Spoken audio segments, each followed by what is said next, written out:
Supply आसपास गंदकी ज गंदकी। विसनगर नगरपालिका वोटर वर्क्स द्वारा ज्यां विसनगर शहर में पीवानुं पाणी सप्लाय थाय छे त्यां गंदकीना ढग जोवा मळी रह्या त्यां आगळ स्वच्छतानो अभाव जोवा मळे छे।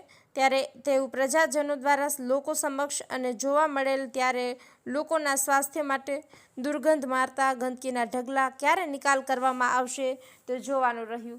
पीवानुं पाणी लोको माटे अयोग्य देखाई रह्युं छे। आ नगरपालिकाना वोटर वर्क्सनी आजुबाजुमां कचराना ढगला ज्यां जुओ त्यां गंदकी एटली वकरी होवाथी प्रजा ત્રાહિમામ પોકારી गई छे।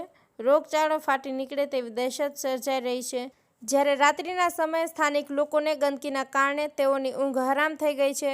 જાણે કે નગરપાલિકા ઘોર નિદ્રામાં હોય તેવું દેખાઈ રહ્યું છે। લોકોએ અનેક રજૂઆત કરી હોવા છતાં પણ નગરપાલિકાના કર્મચારીઓ હોદ્દેદારો પોતાના આંખ આડા કાન કરી અને તેવું દેખાઈ રહ્યું છે। વિસનગર વિસ્તારમાં ગંદકીના કારણે જો કોઈ બીમારી ફેલાઈ જાય તો રોગચાળો ફાટી નીકળે તેના જવાબદાર કોણ હશે? નગરપાલિકાના કર્મચારીઓ કે હોદ્દેદારો તે હવે જોવાનું રહ્યું। જાવેદ મંસૂરી, વિસનગર। ચોખ્ખું હતું અને આ લોકો અહીંયાથી જતા હતા। આનું અહીંયા એકદમ ખરાબમાં ખરાબ અહીંયા પરિસ્થિતિ છે। અહીંયા કૂતરા મળેલા, બળારા મળેલા, ઉંદેરા મળેલા, લોકોનો ગરબા જાય, લોકોના ફ્લેટમાં જાય છે અને અહીંયા 2-4 વખતે મીડિયાને બોલાવે, લોકો કશું સાંભળતા જ નથી। અને અમારા મહેલાવાળા બધા બીમાર હશે, પાછા 25-30 ઘર છે ને એ બધા કોઈ અવાલી માવાલી નથી રહેતા, બધા હાઈફાઈ બધા રહેશે।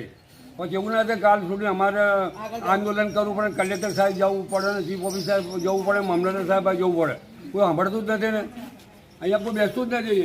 અને અહીંયા પાવર રસ્તાના જે કર્મચારી હોય છે એ બિચારો કર્મચારી શું કરે? અત્યારે તમે જુઓ કેટલો બધો કચરો રોડ ઉપર ગાયો બધી જુઓ તમે કેટલી। અને અમારે તમારી બાજુમાં 2 દરગાહો છે, પાછી પાંચીર બાવાની દરગાહ અને બાલાપીર બાવાની દરગાહ, ત્યાં બધા કૂતરા બળેલા બધા પડે ત્યાં જ પડેલું હોય છે બધું।